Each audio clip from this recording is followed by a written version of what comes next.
नमस्कार दोस्तों, bloody vice के एक और बहुत ही ज्यादा खौफनाक से बिल्कुल दिल दहला देने वाले एपिसोड में आप सभी लोगों का बहुत बहुत स्वागत है। जी हाँ दोस्तों, आज का ये एपिसोड बहुत ही ज़्यादा खौफनाक है और ये जो घटना घटी है ना, ये उड़ीसा के एक बहुत ही प्रसिद्ध शहर पुरी में घटी। कुछ इस कदर से किसी परिवार के साथ घट गई कि वो आज भी दहशत में जी रहे हैं। दरअसल इस घटना की शुरुआत तो बहुत पहले हो गई थी, लेकिन अभी आप लोगों को वो घटना बताने जा रहे हैं जिसने एक परिवार की हंसती खेलती जिंदगी को बर्बाद करके रख दी। दरअसल राजेंद्र द्विवेदी जी नाम के एक व्यक्ति जो कि उड़ीसा के ही रहने वाले थे, पुरी के ही रहने वाले, यहाँ पर इनके पूरा परिवार रहा करता था पुरी में। इनके पिताजी, इनकी माताजी, इनके बड़े भाई, उनकी पत्नी, उनके बच्चे, और ये एक ही फ्लोर का घर था उनका पुरी में। जब तक ये छोटे थे, इनकी शादी नहीं हुई थी, ये ऑब्वियसली अपने पिताजी के साथ रहा करते थे। यहीं पर रहकर वो अपनी पढ़ाई वढ़ाई कंप्लीट किए थे। लेकिन जब इनकी नौकरी लगने वाली बात आई तो एक बड़े ऑफिसर बन गए और इनको अपना घर छोड़ना पड़ा और एक अलग जगह शिफ्ट होना पड़ा। भुवनेश्वर में रह रहे थे और अच्छे खासे अपनी ज़िंदगी काट रहे थे। वहाँ पर उनको एक लड़की मिली, उनसे इनका विवाह हुआ और उनसे बच्चे हो गए। अब ऐसा हुआ कि भाई जब सब कुछ अच्छा चल रहा था लाइफ में, तो इनको ये समझ में आया कि यार मैं बहुत भागा दौड़ी कर रहा हूँ। ये अपनी नौकरी से एक्चुअली सेटिस्फाइड नहीं थे, इसलिए इन्होंने ये फैसला लिया कि अभी तक मैं जो जॉब कर रहा था, देखो बहुत सारे लोगों के साथ ऐसा होता है, आपको चाहे ज़िंदगी में जितना भी बड़ा मिल जाए, उनको सेटिस्फेक्शन नहीं मिलती है। उनको सेटिस्फेक्शन उसी चीज़ में मिलती है जो उनको हमेशा से करना था। तो वैसे ही राजेंद्र जी का ऐसा था कि ये बन तो गए थे एक बड़े ऑफिसर, गवर्नमेंट ऑफिसर, लेकिन सेटिस्फेक्शन नहीं थी। इनको सेटिस्फेक्शन बिजनेस करने मिल रही थी। इनके परिवार का बिजनेस था पुरी में, सेटल्ड बिजनेस। तो इनको ऐसा लगा कि यार मैं लीग से हटकर हो गया हूँ, लाइफ में अब सारी चीज़ें हो गई, बस एक ही कमी है, छोड़ दो इस कमी को और अपने जीवन को पूरा कर लो। इन्होंने रेजिग्नेशन दे दिया भुवनेश्वर में और ये पहुँच गए वापस से पुरी में अपने परिवार के पास। और ये अपने परिवार का बिजनेस संभालना चाहते थे और दिन दुगनी रात चौगनी तरक्की कराना चाहते थे। इनके बच्चे भी हो गए थे, एक लड़का था, एक लड़की, छोटे छोटे से। इनकी पत्नी भी ज़्यादा समय नहीं हुआ था, तो ये उम्र भी इनकी बहुत ज़्यादा नहीं थी। अब जब घर पे पहुँचे अपना पूरा परिवार लेकर, तो पाए कि यार घर तो छोटा पड़ रहा है। जैसा पहले था, पहले से ज़्यादा चेंजेस आ गए होंगे ना भाई। अभी पहले वो अकेले गए थे, अब आए तो 3 लोग को साथ में लेकर आए, अपने परिवार को साथ में लेकर आए। तो फिर ये डिसाइड हुआ कि इस घर के ऊपर एक और घर बना देते हैं, कोई टेंशन नहीं है, आराम से रहेंगे, रहते हैं कि नहीं। यहाँ पे नीचे ग्राउंड फ्लोर में पिताजी रह लेंगे, बड़ा भाई रह लेगा, ये अपनी पत्नी और बच्चों के साथ ऊपर रह लेंगे। हाँ, करते हैं लोग, बहुत सभी करते हैं, मैक्सिमम लोग करते हैं। तो ऐसी सोच के साथ इन्होंने अपने ऊपर घर बनवाना शुरू किए। तो पाए कि एक बहुत पुराना सा आम का पेड़ ये इनके घर के ऊपर, मतलब ऐसा होता है आम का पेड़ थोड़ा घना रहता है, सबको मालूम है। तो इनका ये जो घर था ग्राउंड फ्लोर वाला, सिंगल फ्लोर वाला, उसके बिल्कुल एग्जैक्टली बाजू में एक आम का पेड़ लगा हुआ था। तो उसकी जो बहुत सारी डाल शाखाएं थी वो इनके घर तक आती थी। तो अब इनको उसी के ऊपर बनाना था अपना घर, तो ऑब्वियसली ये शाखाएं, डालों को काटना पड़ता है। काट के इन्होंने बढ़िया से घर बना दिए। थोड़ा समय लगा, 3-4 महीने का वक्त जितना भी लगा होगा। बढ़िया से शिफ्ट हुए, पूजा वूजा कराए, रहने लगे।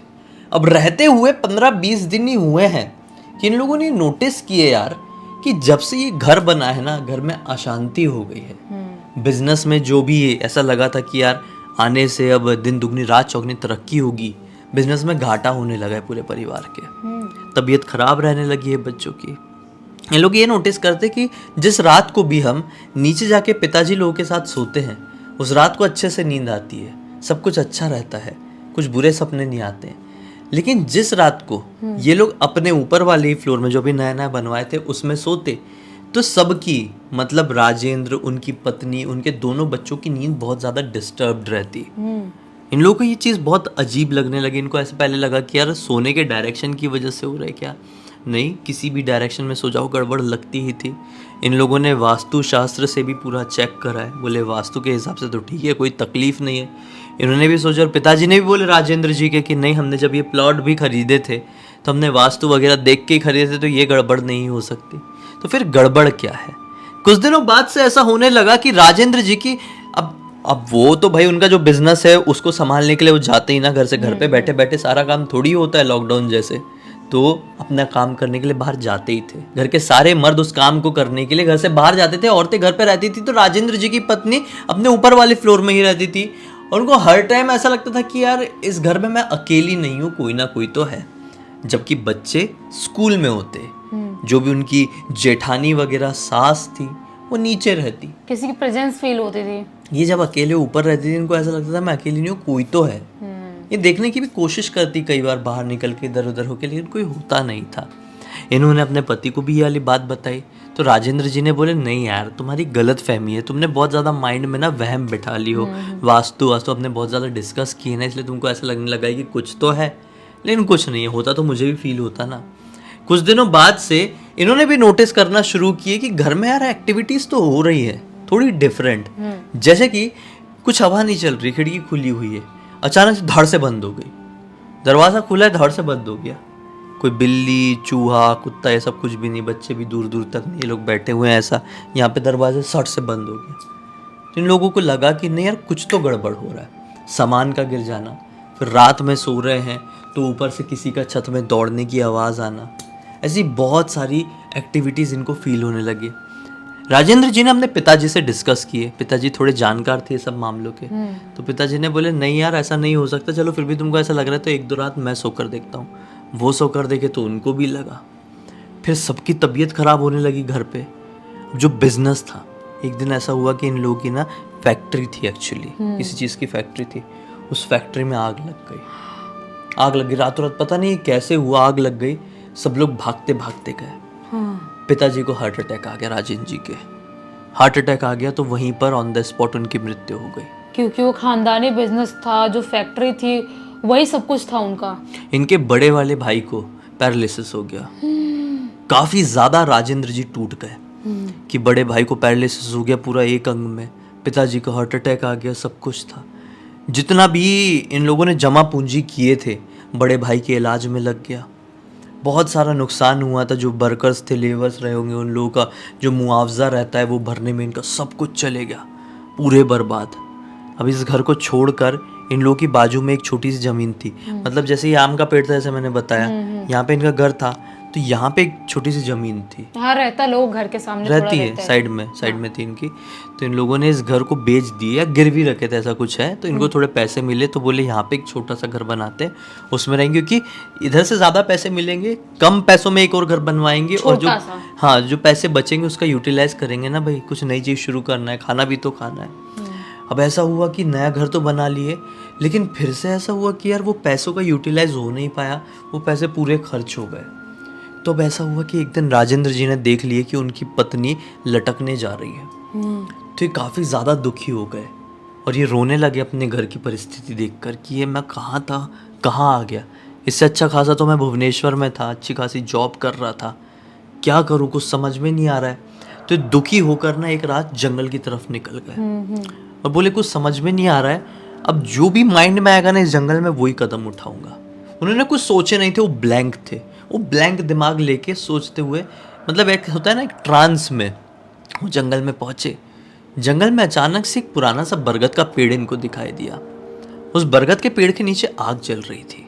थोड़ी दूरी से इन्होंने देखे तो हैरान हुए और एक पेड़ का सहारा लेकर छिप छिप के देखने की कोशिश करने लगे।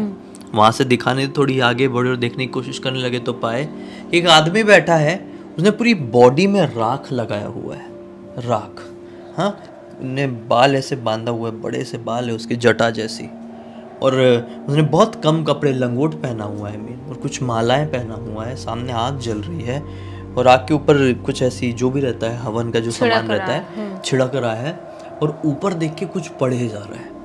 वो संस्कृत लैंग्वेज नहीं थी, ना ही वो हिंदी थी, और ना ही वो कोई ऐसी भाषा थी जिसको राजेंद्र जी जानते थे, उड़िया भी नहीं थी, वो कुछ और ही थी। तो हैरान हो गए, बोले ये क्या कर रहा है। ये थोड़ी देर रुके और फिर अचानक से इनको दिखाई दिया कि जंगल में अंदर की तरफ से कोई चलकर आया है और उस बाबा के हाथ में कुछ दिया है और वापस लौट गया। बाबा ने उसको खोले तो उसने देखा कि लिटरली शायद आग थी ना, आग की रोशनी से समझ में आ रहा था, तो इसने देखा वहीं से पीछे से छुपे छुपे कि अंदर ना कुछ जवाहरात, हीरे मोती जैसा कुछ है।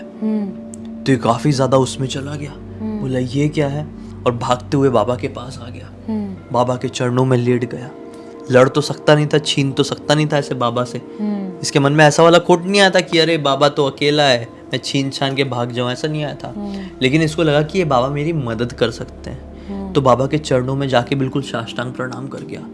तो बाबा तो पहले गुस्से से झल्ला गए, तू कौन है, ऐसे कैसे सामने आ गया। जितना समझ में आ रहा था ये एक अघोरी बाबा थे। अघोरी बाबा ही रहे होंगे ना ऐसे, तो ऐसे वही रहते हैं, ऐसे वही रहते हैं। लेकिन उन्होंने ये हीरे मोती जवाहरात अपने पास क्यों लिए, ये अभी तक कंसेप्ट समझ में नहीं आया। लेकिन हो सकता है ये एक किस्मत कनेक्शन होगा, जिस चीज़ को देखकर राजेंद्र यहाँ पर आया और उनको दंडवत प्रणाम किया। बोला बाबा जी मैं ऐसी ऐसी मुसीबत, बोले कोई ज़रूरत नहीं है, मुझे सब पता है। ऊपर वाले ने इशारा कर दिया है, तू मेरे पास अपनी बहुत बड़ी परेशानी लेकर आया है, अभी कुछ मत बता, अभी वक्त नहीं है, ये मेरी साधना का वक्त है। कल रात में 12 बजे तू मुझे यहीं पर मिल, फिर आगे देखते हैं क्या करना है। वो लौट गया। 12 बजे का इंतज़ार करने लगा अगली रात का, किसी को नहीं बताया। अगली रात के 12 बजे वो फिर से जंगल में पहुंचा। बाबा जी उसी प्रकार से बैठे हुए थे, लेकिन आज वो आग, वो जो हवन कुंड था वो इनके सामने नहीं था। और शायद वो इंतज़ार ही कर रहे थे, मन में कोई जाप कर रहे थे, और ये फिर से उनके चरण स्पर्श किया। बाबा जी ने बोले चल, कहाँ तकलीफ है, कहाँ है तेरा घर, चल। घर गए। रास्ते में सारी बात राजेंद्र ने बाबा जी को बताया। बाबा जी घर पर गए और घर में कदम रखने से भी मना कर दिए। बोले इस घर में मैं प्रवेश नहीं कर सकता, ये जमीन श्रापित है। तो इसने बोला श्रापित बाबा आप क्या कह रहे हैं? बोले तुम लोगों ने एक बहुत बड़ी गलती कर दी जो तुमको नहीं करना चाहिए था। 4 दिन बाद अमावस की रात है, मैं एक अनुष्ठान करूंगा तुम्हारे घर के आंगन में, तभी बता पाऊंगा कि बचने का क्या तरीका है।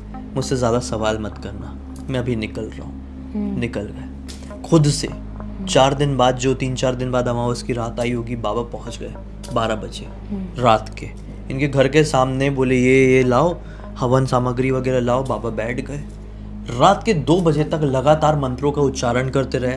घर के सारे लोग सामने बैठे हुए हैं। लोगों ने देखने की भी कोशिश किए थे, लेकिन इन लोगों ने ऐसा कवर करके रखे थे, साड़ी का कपड़ा फंसा दिए थे, तो बाहर के लोगों को समझ में नहीं आ पा रहा था कि इनके घर में क्या हो रहा है। 2 बजे के आसपास जब 2 घंटे बीत गए, बाबा ने अपना ये ख़त्म किए और बताए कि जो ज़मीन है ना, यहाँ पर कोई आम का पेड़ है क्या? ये लोग बोलते बाबा जी है, ये जो हमारा पुराना घर है जिसको हमने बेच दिए हैं, उसके बाजू में वो हमारी ही ज़मीन है, वो एक आम का पेड़ है, जिससे हमने प्लॉट खरीदे थे वो उसका पेड़ था, हमने कभी कटवाए नहीं थे इस पेड़ को। बोले क्या बात कर रहे हो, नहीं कटवाए थे? तुमने पेड़ को कटवाए हो। तुम अच्छे से याद करो, तुम्हारे पेड़ के कटवाने की वजह से तुम्हारी ये दुर्दशा हुई है। ये बोलते नहीं बाबा जी हमने नहीं कटवाया, हमको बहुत अच्छे से याद है। इनफैक्ट हमारे बाबूजी तो हमेशा कहते थे कि इस पेड़ का ख्याल रखना। तो उतने में ही राजेंद्र जी की पत्नी बोलती है आप अच्छे से याद करो, जब हम लोग ऊपर वाला घर बना रहे थे तो कुछ डाल आ रही थी, उसकी डाले कटवाए हमने कटवाए थे। तो ये बोलते हाँ। तो बाबा जी बोलते हैं कि उसी डाल में एक आत्मा का वास था, प्रेत आत्मा का वो एक घर था। दरअसल उस आम के पेड़ में एक युवती ने, जो कि प्रेग्नेंट हो गई थी विवाह के बिना, उसने लटक के खुद को कर दी थी, स्वाहा कर दी थी। उस दिन के बाद से वो यहाँ पर पूरे इलाके में भटकने लगी थी। लोग बड़े परेशान हो गए और कोई तांत्रिक को बुलवाया। उस तांत्रिक ने उस आत्मा को यहीं पर इसी पेड़ में बांध दिया, क्योंकि वो आत्मा बहुत ही ज़्यादा दुखी थी। और जब कोई भी आत्मा दुखी होती है तो वो और भी ज़्यादा ताकतवर होती है, बहुत ज़्यादा क्रोधित और क्रूर भी रहती है। इसलिए वो यहाँ से जाना नहीं चाहती थी, इसलिए उस आत्मा को उस तांत्रिक ने यहाँ पर बांध दिया था। लेकिन तुमने वो डाल को काट दिए, इस वजह से वो क्रोधित हो गई है और भटक रही है। लेकिन वो जो क्रोधित है ना, वो अपने आप में ही क्रोधित है, वो तुमको नुकसान नहीं पहुंचाएगी, वो कभी किसी को नुकसान नहीं पहुंचाती, वो केवल भटकती है, वो अपना समय काट रही है जब तक उसका समय है पृथ्वी में। अब जितना उसका समय बचा है, तुम इंतज़ार तो नहीं कर सकते कि ठीक है आप भटको, हम रुके हुए हैं, तुमको थोड़ा बचना तो पड़ेगा ना। तो बोले हाँ बाबा बचना तो है, क्योंकि हमारा तो सब बर्बाद हो गया। बोले बिल्कुल। बाबा बोलते हैं एक आत्मा, प्रेत आत्मा के होते हुए समृद्धि नहीं हो पाएगी। तुमको अपने जीवन में सब कुछ अच्छा करना है तो निजात पाने के लिए तुमको उसी आम के पेड़ के और बीज लेकर आने पड़ेंगे। आम की गुठलियाँ लेकर आओ और उसके बाजू में एक और पेड़ लगाओ और इंतज़ार करो कि वो जो पौधा होगा आम का, वो पेड़ में तब्दील हो जाए। जब तक तुमको भुगतना पड़ेगा। अगर इतनी तुम्हारे अंदर क्षमता है तो जब तक ये जो पौधा लगाओगे अभी, जब तक वो पेड़ ना बन जाए तब तक कहीं और रहने लगो। उसके बाद जब ये पेड़ बन जाएगा तो यहाँ पर आकर रहने लगना। इन्होंने बोले बाबा क्षमता तो नहीं है, झेलना ही पड़ेगा। बाबा ने बोले ठीक है। आम वाम लगाया गया वहाँ पे। बाबा चले गए आशीर्वाद दे के, इनके घर के शुद्धिकरण करके। कुछ सरसों के दाने थे पूरे एरिया में, पूरे इनके प्लॉट में बिखेरे और चले गए। और इन लोगों ने पेड़ वेड़ लगाए और इंतज़ार करने लगे। जितनी भी चीज़ें हुई अभी और भी ज़्यादा बढ़ गई थी। वो आत्मा शायद अपनी प्रेजेंस और भी ज़्यादा दिखा रही थी, लेकिन मन में डर कम हो गया, क्योंकि इनको पता चला कि एक एक्चुअल में हार्मफुल आत्मा नहीं है, ये सिर्फ भटक रही है। तो इनको फिर एक आदत सी हो गई, जब तक वो पौधा पेड़ नहीं बना। फिर अपने आप ही एक रात इन लोगों ने नोटिस किया कि बहुत बड़ा हो गया, अब तो सब कुछ शांत हो जाना चाहिए था। और अब शांत हो भी चुकी थी बहुत सारी चीज़ें। एक्टिविटीज़ बहुत कम हो गई थी। धीरे धीरे करके चीज़ें पूरी तरीके से ख़त्म हो गई। इन लोगों को बहुत ही ज़्यादा दुख हुआ अपने किए पर। उस लड़की के ऊपर भी दुख हुआ, लेकिन पता नहीं उस दिन के बाद से, जिस दिन से चीज़ें पूरी तरीके से बंद हुई ना, उस दिन से इन लोगों का एक नया बिजनेस भी स्टार्ट हो गया और तरक्की भी होने लगी। 2011 से 2013 का समय 12 साल बीते, और ये 12 सालों में ये पहले जितने पैसे वाले थे ना, उससे भी डबल पैसे वाले अभी बन गए। उस आत्मा का देखा जाए तो एक तरह से आशीर्वाद टाइप भी लग गया, क्योंकि उसको एक नया जगह, नया घर दिया इन्होंने रहने के लिए। और सारी आत्माएं इतनी ज़्यादा बुरी नहीं होती जितना हम सोचते हैं कि हमेशा वो हमको हार्म करेंगे या हमारे साथ कुछ बुरा करेंगे। वैसा इस आत्मा केस में नहीं था। वही तो। ये केस, ये जो घटना थी, ये बहुत ही ज़्यादा ऐसी उलझी हुई थी, बहुत, और बहुत ही ज़्यादा डिफरेंट सी थी। इसलिए हमने सोचे कि इस कहानी के जरिए आप लोगों को मनोरंजन भी दे और एक सीख भी। खैर मनोरंजन तो नहीं हुआ हो क्योंकि बहुत दर्दनाक था, लेकिन सीख मिली होगी उम्मीद करते हैं। तो अब तक इस वीडियो को देखे हैं तो लाइक ज़रूर कर देना। चैनल को सब्सक्राइब करके बेल आइकन दबा के ऑल के ऑप्शन में क्लिक करना है, क्योंकि इसी तरह के हैरान कर देने वाले खौफनाक वीडियोस डेली आप लोग के सामने लेके आते रहते हैं। इंस्टाग्राम की लिंक इस वीडियो के डिस्क्रिप्शन बॉक्स में मिल जाए, क्लिक करके डायरेक्टली वहाँ पर पहुँच जाना। और इसी तरह की कोई भी कहानी, टॉपिक या जानकारी आप लोग के पास भी है तो लिंक भेजना। हो सकता है हमारा अगला वीडियो कल आप लोगों के हिसाब से बन रहा हो। तो चलिए कल फिर से मिलते हैं, तब तक के लिए बहुत बहुत धन्यवाद। आप लोग का दिन शुभ हो।